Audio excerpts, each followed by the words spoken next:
சிவ சிவ அன்பே சிவ மரக்கட்டளை பயணம் செய்யும் அனைத்து அன்பர்களுக்கும் இனிய இரவு வணக்கம். இன்றைய சிறப்பு விருந்தினராக வந்திருக்கும் டாக்டர் கிருபாஷினி மேடம் அவர்களை குருவின் சார்பாக வருகின்ற வரவேற்கிறேன். மேடம், டாபிக் சொல்லி ஸ்டார்ட் பண்ணிக்கலாம். தேங்க்யூ. அனைவருக்கும் வணக்கம். இன்னைக்கு நம்ம பார்க்க போற டாபிக் வந்து ரொம்ப முக்கியமான ஒரு டாபிக், எல்லாருமே தெரிஞ்சிருக்க வேண்டிய ஒரு டாபிக், அதாவது குழந்தைகள் நலம். நாளைக்கு வந்து நவம்பர் 14 குழந்தைகள் தினம். ஸோ அதை பேஸ் பண்ணி இந்த டாபிக்கை நான் வந்து செலக்ட் பண்ணியிருக்கேன். ஸோ இன்னைக்கு குழந்தைகள் நலம் பத்தி நம்ம அடுத்த ஒரு அரை மணி நேரம் இல்லை 45 நிமிஷம் நம்ம வந்து டிஸ்கஸ் பண்ண போறோம். ஸோ ஸ்டார்ட் பண்ணிடலாம் டாபிக் பத்தி. இப்ப குழந்தைகள் நலம் அப்படிங்கும் போதுங்க, குழந்தை வயிற்றுல இருக்கிறது இருந்து அடுத்து பாத்தீங்க அப்படின்னா அவங்க பெருசாகி ஸ்கூல் லைஃபுக்கு அடலசன்ட் ஸ்டேஜுக்கு முன்னாடி வர வரைக்குமே, டீனேஜர் ஆகிறதுக்கு முன்னாடி வர வரைக்குமே அந்த அந்த பருவங்களை வந்து நம்ம குழந்தை பருவம்னே எடுத்துக்கலாம். சோ நம்ம குழந்தை இத வயிற்றுல இருக்கும் போது இருந்தே நமக்கு மென்டலாவும் பிசிக்கலாவும் அம்மா வந்து ஸ்டேபிளா இருக்கணும். அம்மா மனசளவுல என்ன இருக்கிறாங்க, உடல் அளவுல என்ன எப்படி இருக்கிறாங்களோ அதேதான் வந்து குழந்தைக்கு வந்து பிரதிபலிப்பா இருக்கும். சோ நம்ம இப்ப அதனால என்ன பண்ணணும் அப்படின்னா, ஒருத்தருமே ஒரு ஃபீமேலுமே பிரெக்னன்சி டயத்துல இருக்கும் போது அவங்க என்னென்ன சிம்டம்ஸ் எல்லாம் நோட் பண்றாங்க, அவங்க மைண்ட் சிம்டம்ஸ் எப்படி இருக்கு, பிசிக்கல் சிம்டம்ஸ் எப்படி இருக்கு அப்படிங்கிறது எல்லாமே வந்து நம்ம நோட் பண்ணணும். அது எல்லாமே வந்து குழந்தைகளுக்காக ட்ரீட்மெண்ட்டுக்கும் கண்டிப்பா அது வந்து உதவும். சோ இப்ப பாத்தீங்க அப்படின்னா ஒரு சிலருக்கு வந்து பிரெக்னன்சி டைம்ல கிரேவிங் இருக்கு, இது வந்து முன்னாடி நான் சாப்பிடவே மாட்டேன், ஆனா இப்ப வந்து எனக்கு சாப்பிடுறது வந்து எனக்கு ரொம்ப பிடிச்சிருக்கு இந்த உணவு அப்படின்னு அம்மா சொல்லுவாங்க. ஆனா என்னன்னா உண்மையா அந்த கிரேவிங் வந்து அந்த குழந்தைக்கான கிரேவிங், அந்த குழந்தை பிறந்ததுக்கு அப்புறம் பாத்தீங்கன்னா அந்த உணவு முறைய அந்த குழந்தை வந்து நிறைய சாப்பிடும், அந்த உணவை ரொம்ப பிடிச்சு சாப்பிடும். அது இல்லாம பாத்தீங்கன்னா நான் முதல்ல வந்து எனக்கு இந்த மாதிரி இல்ல, நான் மைண்ட் சிம்டம்ஸ் வந்து எனக்கு மென்டலி நான் வந்து இப்படி எல்லாம் இருக்க மாட்டேன், ஆனா எனக்கு இந்த பிரெக்னன்சிக்கு அப்புறம் இந்த மாதிரி இருக்கு அப்படிங்கும் போது அதோட ரிஃப்ளெக்ஷன் வந்து நம்ம குழந்தைகளை நம்ம பார்க்கலாம். சோ அதேதான் வந்து அம்மா அந்த 9 months பிரெக்னன்சில என்ன கோ த்ரூ பண்ணாங்களோ அதனுடைய ஒரு சில ரிஃப்ளெக்ஷன்ஸை குழந்தை பிறந்ததுக்கு அப்புறம் அந்த குழந்தைகிட்ட நம்ம வந்து பார்க்கலாம். சோ ஒரு குழந்தையோட பிசிக்கல் ஹெல்த்தும் மென்டல் ஹெல்த்தும் ரொம்ப ரொம்ப முக்கியம். அப்போ அதுக்கு தகுந்த மாதிரியான ஸ்டெப்ஸும் அதுக்கு தகுந்த மாதிரியான ப்ரொசீஜர்ஸும் நம்ம கண்டிப்பா வந்து நம்ம ஃபாலோ பண்ண வேண்டியது இருக்கும். அடுத்தது பாத்தீங்க அப்படின்னா, இப்ப அடுத்த குழந்தைங்க வந்து வளரும் போது அவங்களுக்கு பிசிக்கல் சிம்டம்ஸ் வந்து நிறைய, பிறந்த குழந்தைக்கு நிறைய சளி பிடிக்கிறதுக்கான அறிகுறிகள், சளி, காய்ச்சல், இருமல்னு சின்ன சின்ன அறிகுறிகள் எல்லாமே வர்றதுக்கான வாய்ப்புகள் இருக்கு. அதுவும் இல்லாம இப்ப பாத்தீங்கன்னா குழந்தைகளுக்கே வரக்கூடிய ஒரு சில கன்ஜெனிட்டல் டிசார்டர்ஸ் அப்படின்னு சொல்லுவாங்க, பிறவியிலேயே வரக்கூடிய நோய்கள் அப்படின்னு ஒண்ணு இருக்கு. சோ பிறவிலேயே வரக்கூடிய நோய்கள் முன்னாடியே நம்ம வந்து ஸ்கேன்லயோ இதுலயோ தெரிஞ்சிருக்கும். அப்ப அதுக்கு தகுந்த மாதிரி அவங்க மெடிசன் எடுத்திருந்தாங்க அப்படின்னா அது வந்து நமக்கு பிரச்சனை இருந்திருக்காது. ஆனா ஒரு சில பிறவிலேயே இருக்கக்கூடிய நோய்களை வந்து நம்ம வந்து இதுவரைக்கும் எந்த ஒரு மருத்துவத்துறை மூலியமாவும் குணப்படுத்த முடியாம தான் இருக்கு. ஃபார் எக்ஸாம்பிள் ஆட்டிசம் இருக்காங்க அப்படின்னா ஒரு அளவுக்கு நம்ம வந்து ரெக்கவரி பண்ணி கொண்டு வரலாம், ஆனா முழுமையா வந்து குணப்படுத்த முடியாது. அதுக்கப்புறம் ADHD, ஒரு சில கன்ஜெனிட்டல் அனாமலிஸ் இருக்கு குழந்தைகளுக்கு. அப்படிங்கும் போது பிறவியிலேயே காது கேட்காம பேச முடியாம இருக்கிற குழந்தைகள், அந்த மாதிரி நிறைய அறிகுறிகள் இருக்கு. பிறவிலேயே வரக்கூடிய இருதய நோய், அந்த மாதிரியான அறிகுறிகள், அந்த மாதிரியான தொந்தரவுகள் எல்லாமே வந்து குணப்படுத்த முடியாது அப்படிங்கிற அந்த ஒரு இதுலதான் இருக்கு. அப்போதைக்கு நம்ம வந்து சஸ்டெயின் பண்ணிட்டு போலாம், பிளஸ் ஒரு 70-60% வரைக்கும் ஒரு குணத்தை காமிக்கலாம், குணப்படுத்தி கொண்டு வரலாம். ஆனா முழுமையா வந்து குணப்படுத்த முடியாது. அந்த மாதிரியான கன்ஜெனிட்டல் அனாமலிஸ் இருக்கு. இது நீங்க வந்து அதோ பிரெக்னன்சில இருக்கும் போது இந்த மாதிரி டெஸ்ட் எல்லாமே பார்த்து நம்ம அதை வந்து டிடெக்ட் பண்ணி அதை வந்து நம்ம எப்படி எலிமினேட் பண்ணணும் அப்படிங்கிறதையும் மருத்துவருடைய ஆலோசனையை நம்ம கண்டிப்பா அதுல வந்து நம்ம ஃபாலோ பண்ணணும். அதுக்கப்புறம் இப்ப குழந்தைக்கு நம்ம குணப்படுத்தக்கூடிய நோய்கள், அதாவது சாதாரணமா தொற்று, சளி, காய்ச்சல், யூரினரி இன்ஃபெக்ஷன்ஸ் ஆகட்டும், அந்த மாதிரியான இதுல வந்து பாத்தீங்க அப்படின்னா எதனால வருது அப்படிங்கறத நம்ம வந்து முதல்ல கண்டுபிடிக்கணும். இப்ப பாத்தீங்கன்னா முக்காவாசி குழந்தைகளுக்கு திடீர்னு சளி இருமல் பிடிக்குதுன்னா ஒன்னா கிளைமேட் சேஞ்ச்னால வந்திருக்கும், இல்ல அந்த வெளியில ரொம்ப குளிர்காலமா இருக்கு அப்படிங்கறதுனால வந்திருக்கும், இல்ல ஒருத்தவங்களுக்கு பக்கத்துல வீட்டுல யாருக்கோச்சு அந்த சளி காய்ச்சல் இருமல் இருக்குது அப்படின்னா அந்த குழந்தைகளுக்கு வந்து சீக்கிரம் வந்து எஃபெக்ட் ஆயிரும், பாதிக்கப்பட்டுரும்.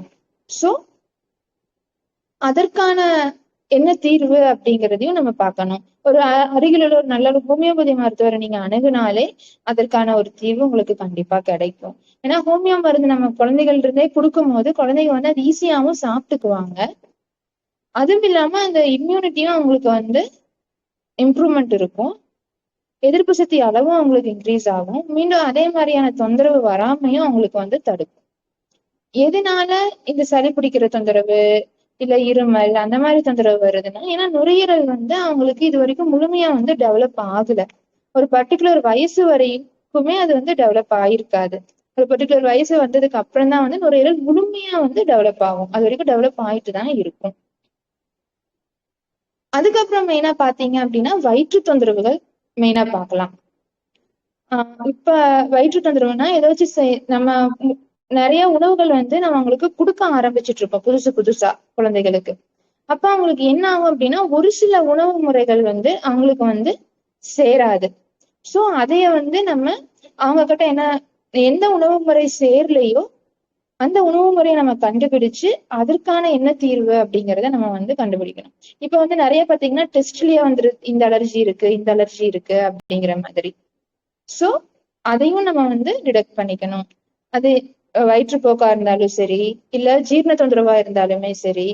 அப்புறம் குழந்தைகளுக்கு பூச்சி தொந்தரவு ஒரு சிலருக்கு கண்டிப்பா குழந்தைங்களுக்கு பாத்தீங்கன்னா ஜிஐடி ட்ராக் வந்து டெவலப் ஆகும் போது, அதாவது உணவு மண்டலம் வந்து டெவலப் ஆயிட்டு இருக்கிற ஸ்டேஜ்ல நிறைய உணவுகள் புதுசு புதுசா உணவுகள் போறதுனால கண்டிப்பா பூச்சி தொந்தரவு அப்படிங்கிறது இருக்கும்.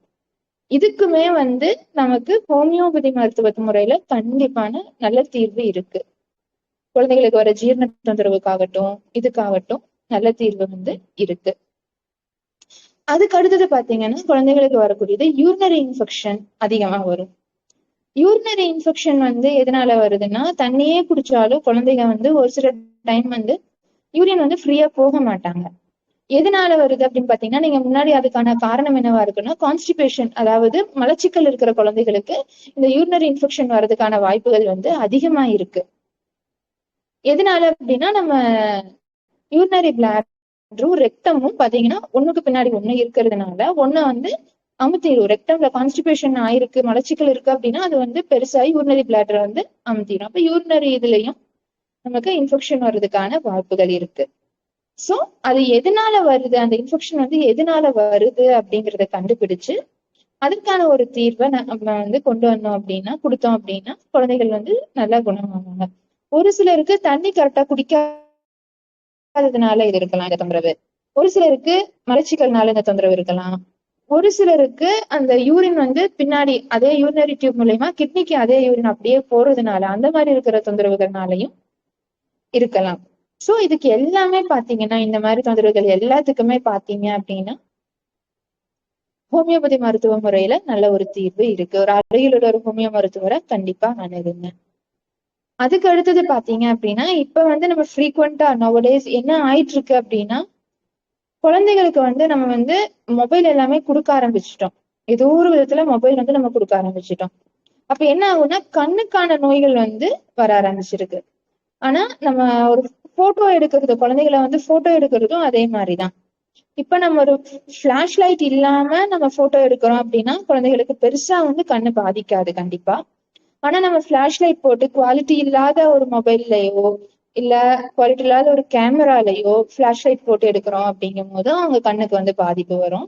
அதுக்கப்புறம் ஏதாச்சும் ஃபங்க்ஷனுக்கு போறோம், மேரேஜ் ஃபங்க்ஷனுக்கு போறோம், அங்க வந்து நிறைய பிளாஷ் லைட் போட்டு அங்க குழந்தை நிக்க வச்சு நம்ம போட்டோ எடுக்கிறோம் அப்படின்னாலுமே வந்து குழந்தைகளுடைய கண்ணுக்கு கண்டிப்பான அந்த பாதிப்பு வரும். குவாலிட்டி இல்லாத பிளாஷ் லைட் இருக்கும்போது கண்டிப்பா அது அந்த பாதிப்பை வந்து குழந்தைகளுக்கு கண்ணுல தெரிய வரும். ஸோ அந்த மாதிரி லைட்ஸை அவாய்ட் பண்றதும் நல்லது. அட்லீஸ்ட் ஒரு 4-5 வயசு வரைக்குமே குழந்தைகளுக்கு வந்து அந்த லைட்ஸை வந்து அவாய்ட் பண்றது நல்லது. அவங்க கண்ணு வந்து பாதிக்காம இருக்கும். அப்புறம் மொபைலும் அதிகமா நம்ம கொடுக்காம, மொபைலோ லேப்டாப்போ அந்த மாதிரி டெக்னாலஜி சம்பந்தப்பட்ட விஷயங்களை அவங்களுக்கு கொடுக்காம இருக்கும் போதும் கண்ணு வந்து அவங்களுக்கு அவ்வளவு பெரிய பாதிப்பு வந்து இருக்காது. அதுக்கு அடுத்தது என்ன அப்படின்னா, இது எல்லாமே ஒரு சில உடல் ரீதியான வரக்கூடிய தொந்தரவுகள். இப்ப நிறைய இதுவும் இருக்கு. இது வந்து சிம்பிளா சாதாரணமா அக்யூட்டா வரக்கூடிய தொந்தரவுகள் பத்தி எல்லாமே நான் வந்து இப்ப வந்து சொல்லியிருக்கேன். அதுக்கு அடுத்தது பாத்தீங்க அப்படின்னா மனசளவுல அப்படிங்கும் போது ஒரு சில குழந்தைகள் வந்து நம்ம வந்து பேசுற குழந்தைகளா இருந்தா நம்ம வந்து அவங்க என்ன சொல்ல வராங்க அப்படிங்கறத நம்ம வந்து புரிஞ்சுக்க முடியும். அப்போ ஒரு சில குழந்தைகள் ஒரு சில விஷயங்களுக்கு நல்லா அடமண்டா இருப்பாங்க. முதல்ல எல்லாம் பார்த்தோம் அப்படின்னா ஜாயிண்ட் ஃபேமிலியா இருந்துச்சு, எல்லாத்துக்கிட்டமும் ஷேர் பண்ணி பேசி பழகிட்டு இருந்தாங்க குழந்தைங்க. இப்ப எல்லாமே வந்து பாத்தீங்கன்னா இப்ப இருக்கிற காலகட்டங்கள்ல எல்லாமே வந்து நியூக்ளியர் ஃபேமிலியா மாறிடுச்சு. அப்ப நியூக்ளியர் ஃபேமிலியா மாறிடுச்சு அப்படிங்கும் போது என்ன ஆகுதுன்னா குழந்தைங்க கிட்ட பேசுறதற்கான அந்த ஒரு சான்ஸே வந்து அமைய மாட்டேங்குது. இப்ப குழந்தைங்க என்ன பண்றாங்கன்னா ஒன்னா அம்மா அப்பா 2 பேருமே ஒர்க்கிங்ல இருக்கிறாங்க. குழந்தை வந்து அவன் பாட்டுல அவன் ஸ்கூலுக்கு போயிட்டு சாயந்தரம் வருவான். இப்ப அப்படிங்கிற ஒரு காலகட்டம் வந்து இப்ப நிறைய இருக்கு. சோ அந்த மாதிரியான ஒரு இதுல வந்து குழந்தைகளுக்கு அவங்கள பகிர்றதுக்கு யாருமே இல்ல அப்படிங்கிற ஒரு ஸ்டேட் வந்து ஒரு சில நம்ம என்ன சொல்ல போனோம்னா காஸ்மோபாலிட்டன் சிட்டி சைட்ஸ் எல்லாம் அப்படி இருக்கு. சோ அந்த மாதிரி இல்லாம அட்லீஸ்ட் நம்ம குழந்தைகளோட பேரண்ட்ஸா இருந்து நம்ம குழந்தைங்க கூட பேசுறது, ஃப்ரீயா பேசுறது, அன்னத்தனைக்கு என்ன நடந்தது அப்படிங்கிறத அவங்ககிட்ட இருந்து கேட்டு தெரிஞ்சுக்கிறது, அவங்க ஏதாச்சும் ஒரு விஷயத்துல ஸ்ட்ரெஸ்ஸா இருக்காங்களா, ஏதாச்சும் ஒரு விஷயத்துல அவங்களுக்கு டிஸ்கம்ஃபர்ட்டா இருக்கிறாங்களா அப்படின்னு அவங்களுக்குன்னு நம்ம அட்லீஸ்ட் டெய்லி கொஞ்சம் நேரம் டைம் ஒதுக்கி அவங்களுக்குன்னு நம்ம ஸ்பெண்ட் பண்றது ரொம்ப ரொம்ப முக்கியம். அப்புறம் அதுக்கு முன்னாடியே அந்த ஸ்டேஜுக்கெல்லாம் முன்னாடியே இப்போ 2 வயசு 3 வயசுல இருக்கிறாங்க அப்படிங்கும் போது அவங்க மைண்டுக்கான ஆக்டிவிட்டி ரிலேட்டடான டாய்ஸ் வாங்கி கொடுக்கறது. அந்த மாதிரி நம்ம வெளியே எங்கேயாச்சும் போனாலும் குழந்தை சாப்பிட மாட்டேங்கிறான் அப்படின்னு மொபைல் கொடுக்காம அந்த மாதிரி கேம்ஸ் ஏதாச்சும் ஒண்ணு இது பண்ணி விட்டுறது, இல்ல வெளியே எங்கேயாச்சும் நம்ம பார்க்க வச்சு சாப்பிட வைக்கிறது. அந்த மாதிரியான பழக்கத்துக்கு நம்ம கொண்டு வந்துடணும். அந்த சாப்பிடுற நேரத்துல அவங்களுக்கு நம்ம ஃபோக்கஸ் பண்ணி அந்த ஸ்டேஜ்ல நம்ம சாப்பிட வச்சாதான் பெருசானாலும் நம்ம சாப்பிடும் போது எந்த விதமான கவனச்சிதறலும் இல்லாம சாப்பாட்டுல ஃபோக்கஸ் பண்ணி சாப்பிடணும் அப்படிங்கிற அந்த ஒரு தாட்டை வந்து அப்ப இருந்தே வந்து நம்ம கொண்டு வரணும். அதுவும் இல்லாம இப்ப வந்து நிறைய பேர் பண்ணிட்டு இருக்கிற பெரிய மிஸ்டேக் என்ன அப்படின்னா சாப்பிடும் போது மொபைல் எல்லாருமே டக்குன்னு கொடுத்துடுறாங்க, அப்பதான் அவன் சாப்பிடுறான் அப்படின்னு. ஆனா அந்த குழந்தைய வந்து நம்ம கொஞ்சம் டீவியேட் பண்ணி வேற விஷயங்கள் கேம்ஸ் விஷயங்கள்ல கொண்டு வந்து, கேம்ஸ்னா நம்ம பழைய காலத்துல விளையாண்டுருந்த கேம்ஸும் நம்ம கொண்டு வரலாம் கண்டிப்பா. இல்ல நம்ம இப்போ கியூப்ஸ் மாதிரியா எடுக்கிறது, அந்த மாதிரி அவங்க மைண்ட் ரிலேட்டடான ஆக்டிவிட்டிஸுக்கான கேம்ஸை நம்ம கொண்டு வந்து அது மூலியமா நம்ம சாப்பிட வைக்கலாம். அப்ப இயற்கையான இடம் இருக்குன்னா வெளியே கூட்டிட்டு போய் சாப்பிட வைக்கிறது, அந்த மாதிரி வேடிக்கை காமிச்சு சாப்பிட வைக்கிறது, அந்த மாதிரி அந்த வயசுல இருந்தே நம்ம வந்து கொண்டு வரணும். அதுக்கு அடுத்தது பாத்தீங்க அப்படின்னா மனசளவுல இப்ப இருக்கிற குழந்தைங்க வந்து நியூக்ளியர் ஃபேமிலி அப்படிங்கறதுனால நிறைய அடமன்ட் நேச்சர் கண்டிப்பா இருக்கு. எதிர்க்கனாங்க ஏன்னா வாங்கி நம்ம அவங்களுக்கு தேவை அப்படிங்கிற பொருள் நம்ம டக்குன்னு அப்பவே வாங்கி கொடுத்துட்றாங்க அப்படிங்கும் போது ஒரு சில காலகட்டம் வரும்போது அதுக்கு அவங்க வாங்கி கொடுக்கல அப்படிங்கும் போது ஒரு அடமண்டா இருக்கிறாங்க. அப்பவே வந்து அங்கேயே புரண்டு அழுது வாங்கணும் அப்படிங்கிற அந்த ஸ்டேட்டுக்கு வந்துடுறாங்க. அப்ப நம்ம என்ன பண்ணணும்னா அப்ப அந்த பொருளை வந்து நம்ம கண்டிப்பா வாங்கியே கொடுக்க கூடாது. நமக்கு அந்த பொருள் வந்து அந்த குழந்தைய வந்து நம்ம யோசிக்க வைக்கணும். அந்த பொருள் உனக்கு தேவையா, அந்த பொருள் உனக்கு இப்ப எதுக்கு தேவைன்னா அது யூஸ் இல்லாத பொருளா, அப்ப யூஸ் இல்லாத பொருள்னா எதுக்கு வாங்கணும், இல்ல எனக்கு நம்ம வீட்டுல வந்து பினான்சியல் சுச்சுவேஷன் இப்படி இருக்கு அதனால இப்ப வாங்க முடியாது அப்புறம் தான் வாங்கி தர முடியும், யூஸ்ஃபுல்லான பொருளா இருந்து நம்மளால வாங்கி கொடுக்க முடியும்னா கண்டிப்பா வாங்கி கொடுங்க. ஆனா யூஸ்லெஸ்ஸா அடம் பிடிச்சிட்டு இருக்கான் அப்படிங்கும் போது கண்டிப்பா ஒரு வாட்டி 2 வாட்டி பேசி புரிய வச்சு அந்த பொருள் வாங்காமே விட்டு பாருங்க. குழந்தை ஆட்டோமேட்டிக்கா ஓகே நமக்கு வந்து அந்த பொருள் உபயோகம் இல்லைன்னா கண்டிப்பா வந்து வீட்டுல வாங்கி கொடுக்க மாட்டாங்க அப்படின்னு அந்த குழந்தைய புரிஞ்சுக்கும். மீண்டும் அந்த மாதிரி அடம் பிடிக்காது. இப்ப கேட்கறதெல்லாம் வாங்கி கொடுத்து நம்ம தான் வந்து அந்த குழந்தைய வந்து நமக்கு எடுக்கிற மாதிரி இருக்கும். சோ அந்த பொருள் தேவையா இல்லையான்னு அவங்களையே யோசிக்க வச்சு நம்ம பினான்சியல் ஸ்டேட்டையும் புரிய வச்சு அது வாங்கணுமா வேண்டாமா அப்படின்னு அவங்களையே வந்து நம்ம புரிய வச்சு அதுக்கான ஸ்டெப்ஸ் நம்ம வந்து எடுக்கணும். அப்படி எடுக்கும் போது அந்த அடமண்ட் நேச்சர் வந்து பொருட்கள் வாங்குறதுல அந்த அடமண்ட் நேச்சர் வந்து அவங்களுக்கு வந்து கம்மியாகும்.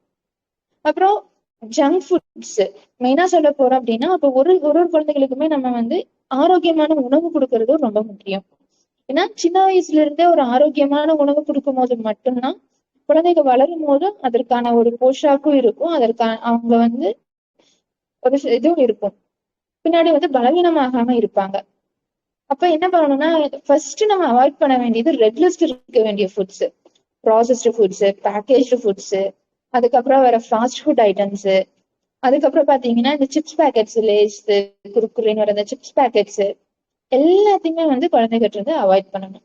குழந்தைங்க வேணும் அப்படின்னு கேக்குறாங்கன்னா, நம்ம சின்ன வயசுல இருந்தே அவங்கள என்ன பண்ணணும் அப்படின்னா, பின்னாடி அந்த லேபிளுக்கு அந்த சிப்ஸ் பேக்கெட் இருக்குன்னா அதுக்கு பின்னாடி இருக்கிற இன்கிரீடியன்ஸ் என்ன அது அப்படின்னு அவங்களை படிக்க வச்சு, அது எதனால வேண்டாம்னு சொல்றோம் அப்படிங்கறத சொல்லி புரிய வைக்கணும். இதுல மைதா இருக்கு, இதுல வந்து ஆடட் சால்ட் இருக்கு, இதுல வந்து ஆடட் சோடியம் கார்பனேட் அதிகமா இருக்கு இந்த உணவு முறையில, இதுல வந்து பாம் ஆயில் யூஸ் பண்ணிருக்காங்க, என்ன அந்த இன்கிரீடியன்ட் வந்து கெடுதலா இருக்குதோ அந்த உணவு முறையில அதை நம்ம சொல்லி வந்து நம்ம சாப்பிட்டா நம்ம உடம்புக்கு என்ன பண்ணும் அப்படின்னு சொல்லி சொல்லி ஒரு ஒரு பொருளையுமே ஹெல்த்தி ஃபுட்டா அன்ஹெல்தி ஃபுட்டான்னு குழந்தைகளுக்கு வந்து நம்ம எஜுகேட் பண்றது ரொம்ப முக்கியம். சோ நம்ம ஒரு பேக்கெட் வாங்கும் போதுமே அந்த குழந்தைகளை பின்னாடி திருப்பி படிச்சு பார்க்க சொல்லணும். படிச்சு பார்த்து அந்த பொருளோட இதைய நம்ம வந்து புரிய வைங்க. அதே மாதிரிதான் நான்வெஜ் ஐட்டம் சாப்பிடுறதும் அதே மாதிரிதான். இப்ப எல்லாருமே டக்குன்னு பார்த்தோம் அப்படின்னா, இப்ப உமன் கேர்ள்ஸ்க்கு எல்லாம் பாத்தீங்கன்னா ஏர்லி பியூபர்ட்டி அப்படிங்கிறது சீக்கிரமாவே வந்துடுது. இப்ப 10 இயர்ஸ் 8 இயர்ஸ்லயே ஏர்லி பியூபர்ட்டி அட்டன் பண்ணிடுறாங்க. என்ன ரீசனா, நான்வெஜ் அதிகமா சாப்பிடுறதுதான் மெயினா ஒரு ரீசனா இருக்கும். Non veg, fast food items, unhealthy food சாப்பிடுறதுதான் மெயினான ரீசன். அப்ப என்ன ஆகுது அப்படிங்கும் போது, நான்வெஜ் பேசிக்கா அட்லீஸ்ட் ஒரு 10-12 இயர்ஸ் வரைக்குமே நான்வெஜ் கொடுக்காம இருக்கிறது எவ்வளவோ பெட்டரான ஒரு இதா இருக்கும். அதுக்கப்புறம் அவங்களா சாப்பிடணும்னு தோணுச்சுன்னா அவங்க எவ்வளவு சாப்பிடணுமோ அவங்க சாப்பிட்டுட்டோம். அட்லீஸ்ட் ஒரு 10-12 இயர்ஸ் வரைக்குமே டைஜஸ்ட் சிஸ்டம் டெவலப் ஆகிறதுக்கே 10-12 இயர்ஸ் ஆகும். அந்த டைஜஸ்ட் சிஸ்டம் டெவலப் ஆகிற வரைக்குமே நம்ம நான்வெஜ் ஐட்டம்ஸ் கொடுக்காம இருக்கிறது அந்த குழந்தைக்கு ஒரு ஹெல்த்தி கட்டை கொடுக்கும்.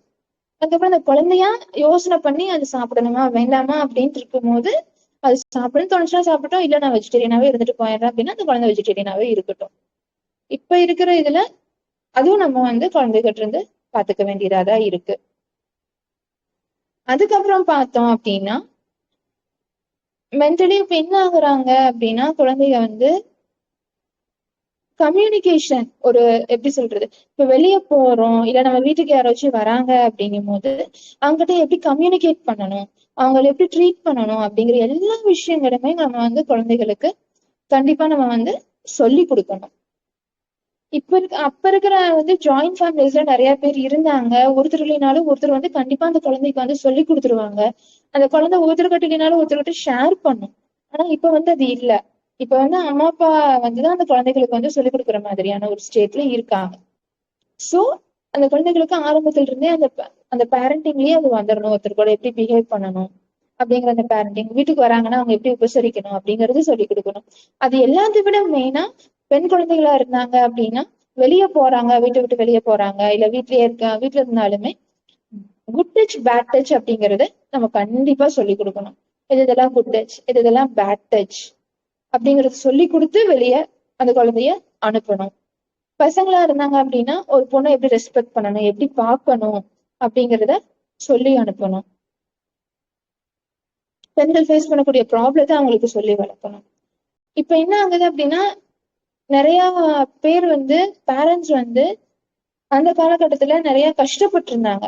நம்ம பாட்டி தாத்தா வயசுல எல்லாமே மணி ஏர்ன் பண்றதுக்காகட்டும் இதுக்காகட்டும் நிறைய கஷ்டப்பட்டதுனால இப்ப நம்ம அம்மா அப்பா ஸ்டேஜ்ல ஓரளவுக்கு நல்லா வந்துட்டாங்கன்னா, நம்ம ஸ்டேஜ்ல அதை விட கொஞ்சம் நல்லா இருக்கிறோம் அப்படிங்கும் போது குழந்தைங்க என்ன கஷ்டப்பட்டிருக்கோம் அப்படிங்கிறதையுமே நம்ம சொல்லாம நம்ம உங்களை வளர்த்திட்டு இருக்கிறோம். இல்ல நாங்க சின்ன வயசுல இருந்து ஒரு விஷயத்துக்குமே நாங்க வந்து இப்படி கஷ்டப்பட்டிருக்கோம், ஒரு விஷயத்துக்குமே நாங்க வந்து இப்படி இருந்திருக்கிறோம். அந்த மாதிரி அவங்க கஷ்டப்பட வைக்கல அப்படின்னாலுமே அந்த கஷ்டத்தை சொல்லி நம்ம வந்து கண்டிப்பா வளர்த்தணும். கண்டிப்பா அந்த கஷ்டத்தை சொல்றதை விட நம்ம பாசிட்டிவ் சைட்ஸையும் நம்ம கண்டிப்பா சொல்லணும். அது ஒண்ணு இருக்கு, பாசிட்டிவ் சைட்ஸையும் நம்ம கண்டிப்பா சொல்லணும். சோ ரெண்டையுமே சொல்லி வளர்க்கணும் அவங்களுக்கு. அதுக்கப்புறம் பார்த்தோம் அப்படின்னா, இப்ப நம்ம குழந்தைகளுக்கு வந்து சின்ன வயசுல இருந்தே புக்ஸ் வாங்கி கொடுக்குற ஹேபிட்டை பழக்கிடணும். இப்ப 2 வயசு 3 இப்ப 5 இயர்ஸ் 6 இயர்ஸ் ஆச்சுன்னா அந்த ஏஜ் குரூப்புக்கு தகுந்த புக்ஸ் நிறைய இருக்கும். அந்த புக்ஸை வாங்கி போடுங்க. ஒரு அந்தந்த ஏஜ் குரூப்புக்கு தகுந்த மாதிரி அவங்களுக்கு நம்ம வந்து புக்ஸை கண்டிப்பா நம்ம எதை கிஃப்ட் பண்றோமோ இல்லையோ, அட்லீஸ்ட் பர்த்டே இல்ல ஸ்பெஷல் அகேஷன்ஸ் வருதுன்னா கண்டிப்பா ஒரு புக்கை வந்து கிஃப்ட் பண்ணுங்க. இப்ப கேக் கட் பண்றதுக்கு பாக்கி எல்லாத்துக்குமே எவ்வளவோ அமௌண்ட்டை வந்து நம்ம இன்றைய காலகட்டத்துல வேஸ்ட் பண்ணிட்டு இருக்கோம். சோ அப்ப எல்லாமே இதுல ஒரு புக்கை கன்வெர்ட் பண்ணுங்க. புக்கை வாங்கி கொடுங்க, அந்த குழந்தை படிக்கட்டும் அந்த புக்கை. அட்லீஸ்ட் ஒரு 6 இயர்ஸ் 7 இயர்ஸ் ஆயிட்டாங்கன்னா புக் ரீடிங் ஹேபிட்டை அப்படியே வளர்த்து விடுங்க கண்டிப்பா. அதுக்கப்புறம் பாத்தீங்க அப்படின்னா நம்ம அந்த மாதிரி புக் ரீடிங் ஹேபிட்டை வளர்த்தும் போது குழந்தைங்க வந்து அவங்க அகாடமிக் சைடுல இருந்து இந்த சைடுக்கும் பார்க்கும்போது இந்த சைடு அவங்க நிறைய புக்ஸ் படிக்க ஆரம்பிச்சிருவாங்க. ஸோ அந்த மொபைல் யூஸ் பண்ற டைமிங் ஆகட்டும் இல்ல லேப்டாப் யூஸ் பண்ற டைமிங் ஆகட்டும் எல்லாமே கம்மியாயிரும். பிளஸ் ரீடிங் ஹேபிட்ங்கிறது அவங்களுக்கு டெவலப் ஆகும். அவங்க நாலேஜையும் வந்து கண்டிப்பா அவங்க வந்து டெவலப் பண்ணிக்குவாங்க.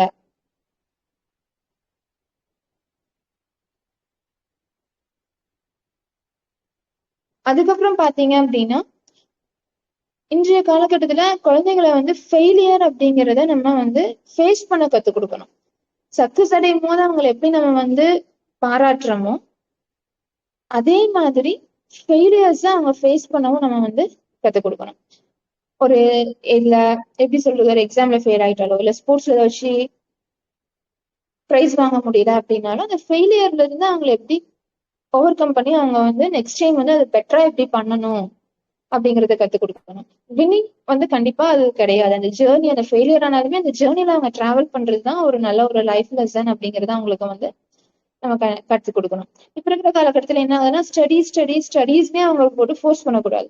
ஒரு சில குழந்தைங்க பாத்தீங்கன்னா ஸ்போர்ட்ஸ் அண்ட் அகடமிக்ஸ்ல இல்ல ஆர்ட் ஒர்க்ல இல்ல வேற வேரியஸ் ஃபீல்ட்ஸ் வந்துருச்சு. அந்த ஃபீல்ட்ல எல்லாமே வந்து அவங்களுக்கு இன்ட்ரெஸ்ட் இருந்திருக்கும். ஆனா இப்ப 9th ஒரு 8th அப்புறம் வந்துட்டோம் அப்படின்னாலே படிச்சா மட்டும் போதும், பிடி பீரியடே வேண்டாம், நீ போய் விளையாட வேண்டாம், நீ உட்காந்து படி, 12th முடிகிற வரைக்கும் உட்காந்து படி, 12th ஸ்டாண்டர்ட் முடிச்சுன்னா உனக்கு என்ன வேணுமோ அதை நீ பண்ணிக்க. அப்படிங்கும்போது அந்த 4 இயர்ஸ் அவங்களுக்கு என்ன பிடிச்சிருக்கு அப்படிங்கிறதுக்கான அவங்களுக்கு என்ன ஃபீல்டு பிடிச்சிருக்கு, ஸ்போர்ட்ஸ் சைடு பிடிச்சிருக்கா இல்ல ஆர்ட்ஸ் சைடு பிடிச்சிருக்கா எது அப்படிங்கிற டிசைட் பண்ணக்கூடிய அந்த ஸ்டேஜ்ல நம்ம வந்து நம்மளுடைய தாட் ப்ராசஸை நம்ம அவங்க மேல நம்ம ஃபோர்ஸ் பண்ணக்கூடாது. அவங்களுக்கு அது பிடிச்சிருந்துச்சுன்னா அதை என்கரேஜ் பண்ணி அதுக்கான ட்ரைனிங்கை நம்ம கொடுக்க ஆரம்பிக்கணும் சின்ன வயசுல இருந்தே. சோ அவங்களுக்கு அந்த சப்ஜெக்ட் வரலையா, எதனால வரல அப்படிங்கறதையும் கண்டுபிடிச்சிட்டு பண்ணணும். அந்த சப்ஜெக்ட் நல்லா வந்திருக்கா, அதை வந்து அவங்க எப்படி ஃபைன் டியூன் பண்ணிக்கணும் அப்படிங்கறதையும் அதற்கான ட்ரைனிங்கையும் நம்ம அவங்களுக்கு வந்து கரெக்டான ஒரு கைடன்ஸ் இல்ல மென்டார் அவங்களுக்கு அதுக்கு அந்த ஃபீல்ட் இருக்கிற மென்டர்ஸ் மூலியமாவோ அந்த ஃபீல்ட் இருக்கிற ஒரு கைட் மூலியமாவோ அவங்களுக்கு வந்து நம்ம அதைய வந்து கொடுக்கணும். சோ இது எல்லாமே வந்து தேவை. இது எல்லாமே நம்ம கொடுக்கும் போது என்ன ஆகும் அப்படின்னா ஒரு குழந்தைக்கு உடல் நலனையும் நம்ம பார்த்துக்கணும், மனநலனையும் நம்ம பார்க்கும்போது அந்த குழந்தைய நல்ல விதத்துல ஒரு ஹேண்டில் பண்ணிட்டு வரும்போது அந்த குழந்தை ஆரோக்கியமான ஒரு குழந்தையா வளர ஆரம்பிக்கும். பிளஸ் அந்த குழந்தை வளரும் போது வீட்டுக்கு ஒரு நல்ல ஒரு இது கிடைக்கும். வீட்டுக்கு ஒரு இது கிடைக்கும் போது நாட்டுக்கும் ஒரு நல்ல ஒரு குடிமகனா அந்த குழந்தை வந்து கண்டிப்பா இருப்பா. அப்படி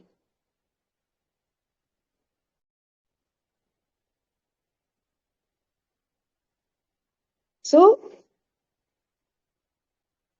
நாளைய குழந்தைகள் தினத்துல எல்லாரும் பெற்றோர்களும் ஞாபகம் வச்சுக்க வேண்டிய விஷயங்கள், அந்த குழந்தையினுடைய உடல் நலனை பத்தியும் நல்லா என்ன பண்ணணும் அப்படிங்கறது தெரிஞ்சுக்கங்க. உடல் ரீதியா நல்லா இருக்காங்களா இல்ல மன ரீதியா நல்லா இருக்கிறாங்களா அப்படிங்கறதையும் பாத்துக்கணும். இப்ப நம்ம முக்காசி பார்த்தோம் அப்படின்னா உடல் ரீதியான வரக்கூடிய நோய்கள் நமக்கு தெரியும். குழந்தைகளுக்கு நம்ம வந்து அதுக்கு தகுந்த மருத்துவ முறையை வந்து நம்ம வந்து கொண்டு போயிடணும். ஆனா மன ரீதியா வரக்கூடிய நோய்களுக்கு நம்ம அந்த காலகட்டத்துல வந்து இப்போ இருக்கிற காலகட்டத்துல விழிப்புணர்வு வந்துட்டு இருக்கு. ஆனா இன்னும் ஒரு சில இடங்கள்ல மன ரீதியான நோய்களுக்கான விழிப்புணர்வு வந்து வரல. பயமாகட்டும், பதட்டம், ஆன்சைட்டி, ஸ்டேஜ் ஃபியர், பப்ளிக் ஸ்பீக்கிங்ல வரக்கூடிய ஃபியர், இது எல்லாமே வந்து ஹேண்டில் பண்ண நம்ம கத்துக் கொடுக்கணும். டிப்ரெஸ்டா இருக்கேன், ஸ்ட்ரெஸ்டா இருக்கேன் அப்படின்னு சொல்றாங்கன்னா அவங்க கிட்ட உட்காந்து பேசுங்க. எதனால நீ ஸ்ட்ரெஸ் ஆயிருக்க, என்ன பிரச்சனை, அங்க என்ன இஷ்யூ நீ ஃபேஸ் பண்ற அப்படின்னு குழந்தைகிட்ட வந்து உட்காந்து பேசுங்க. இப்போ ஒரு சில நம்ம சொல்ல வரும்போது என்ன ஆகும் அப்படின்னா என்னத்தை போய் ஸ்ட்ரெஸ், இது கூட நீ பண்ண மாட்டியா, அப்படின்னு சொல்றதை விட ஒரு 2 நிமிஷம் டைம் ஒதுக்கி என்ன ஸ்ட்ரெஸ் இருக்க, என்ன பிரச்சனை, இதை எப்படி நம்ம சால்வ் பண்ணலாம் அப்படின்னு ஒரு கைடன்ஸ் கொடுங்க. அது அப்படி கொடுக்காம ஸ்ட்ரெஸ்னால அப்படியெல்லாம் ஒண்ணும் இல்லை, உனக்கு என்ன டிப்ரெஷன் இந்த வயசுலயே, அதெல்லாம் ஒண்ணும் இல்லை அப்படிங்கிற மாதிரியான ஒரு இதை கொண்டுட்டு போயிடாதீங்க தயவு செய்து. ஏன்னா குழந்தைகளுடைய உடல் நலனும் முக்கியம், மனநலனும் முக்கியம். அதுவும் இல்லாம மெயினா எக்ஸாம் டயத்துல பெற்றோர்கள் மெயினா அந்த குழந்தைய ரொம்ப ஸ்ட்ரெஸ் பண்ணாதீங்க. சொல்ல வேண்டிய விஷயம் என்னன்னா, உன்னால எந்த அளவுக்கு படிச்சு எழுத முடியுமோ கண்டிப்பா எழுது, நீ உன்னோட பெஸ்ட் கொடுப்ப அப்படிங்கிற நம்பிக்கை எனக்கு இருக்கு, நீ நல்ல மார்க் வாங்கு, வர மார்க்கை பொறுத்து நம்ம நெக்ஸ்ட் என்ன பண்ணலாம் அப்படிங்கறத அப்புறம் யோசிச்சுக்கலாம் அப்படின்னு ஒரு பாசிட்டிவான ஒரு தாட்டை கொண்டு போய் அந்த குழந்தைகளுக்கு கொடுங்க. படி படி படின்னு ஃபோர்ஸும் பண்ண வேண்டாம் எக்ஸாம் டயத்துல. இல்ல அவனுக்கு அது வரல அப்படிங்கும் போது அதையும் நம்ம ஃபோர்ஸ் பண்ணக்கூடாது. அதுக்கு நம்ம அதை எப்படி ஸ்மூத்தா கொண்டு போக முடியுமோ அப்படி நம்ம அவங்கள கொண்டு போகணும். சோ இன்னைக்கு நம்ம பார்த்தது இதுக்கு எல்லாமே பாத்தீங்க அப்படின்னா, ஹோமியோபதி மருத்துவத்துல உடல் ரீதியான தொந்தரவுகளுக்காகட்டும், மன ரீதியான தொந்தரவுகளுக்காகட்டும் ஹோமியோபதி மருத்துவத்துல ஒரு நல்ல தீர்வு இருக்கு. எப்படின்னா, ஒரு ஹோமியோபதி மருத்துவரை நீங்க அணுகுறீங்க அப்படிங்கும் போது உங்க குழந்தைகளுக்கு உடல் ரீதியா என்னென்ன தொந்தரவு இருக்குன்னு பாத்துக்குவாங்க, மன ரீதியா என்னென்ன தொந்தரவு இருக்குன்னு பாத்துக்குவாங்க. அதுக்கப்புறம் அந்த குழந்தை ஒரு 5 வயசு 6 வயசுக்குள்ள இருக்கிற குழந்தையா இருக்கு அப்படிங்கும் போது அம்மாவுடைய பிரெக்னன்சி ஹிஸ்டரிய முழுமையா டீட்டெயிலா எடுக்கணும். அந்த 9 months அம்மா என்னென்ன கோ த்ரூ பண்ணாங்க அப்படிங்கிறத கண்டிப்பா ஒரு ஹோமியோபதி மருத்துவர் டீட்டெயிலா எடுத்துட்டு குழந்தைகளுக்கு இருக்கிற அறிகுறியையும் வச்சுட்டு என்ன பெக்யூலியாரிட்டி இருக்கு அப்படிங்கிறத பார்த்துட்டு ஒரு நல்ல மருந்தா ஹோமியோபதி மருத்துவர் தேர்வு பண்ணி கொடுப்பாங்க. அப்படி தேர்வு பண்ணி கொடுக்கும் போது அந்த குழந்தை உடல் ரீதியாகவும் ஆரோக்கியமா இருக்கும், மன ரீதியாகவும் ஆரோக்கியமா இருக்கும். சோ ஹோமியோபதி மருத்துவ முறையில குழந்தைகள் பிறக்கிற குழந்தைகள்ல இருந்து எல்லா ஏஜ் குரூப்புக்குமே ஹோமியோபதி மருத்துவத்தை பயன்படுத்தலாம். கண்டிப்பா அருகில் உள்ள ஒரு ஹோமியோ மருத்துவரை அணுகும் போது குழந்தைகளுக்காகட்டும் என்ன தொந்தரவுகளுக்காகட்டும் கண்டிப்பா அணுகுங்க, உங்களுக்கு ஒரு நல்ல தீர்வு அவங்க கொடுப்பாங்க. சோ இன்றைய விஷயம் இன்னைக்கு இந்த ஒரு 1/2 மணி நேரம் நம்ம என்னென்ன பார்த்தோம் அப்படின்னா, குழந்தைகளுக்கு வரக்கூடிய நோய்கள், குழந்தைகளுக்கு மன ரீதியா உடல் ரீதியா வரக்கூடியது, அந்த பிரச்சனைகளை எப்படி நம்ம சால்வ் பண்ணலாம், அதுக்கு அடுத்தது பாத்தீங்க அப்படின்னா ஹோமியோபதி மருத்துவ முறையில நம்ம என்ன பண்ணலாம் அப்படிங்கிறத பார்த்தோம். சோ இந்த வாய்ப்பளித்தமைக்கு சார் ரொம்ப நன்றிங்க பாலகிருஷ்ணன் சார். சிவசிவ அன்பேஸ்வரம் அறக்கட்டளைக்கும் என்னுடைய நன்றிகள். நாளைக்கு குழந்தைகள் தினத்தை ஒரு புதிய மாற்றத்தோட எல்லாரும் கொண்டாடுவோம். சோ எல்லாத்துக்குமே இனிய குழந்தைகள் தின வாழ்த்துக்கள். சோ நன்றிங்க சார்.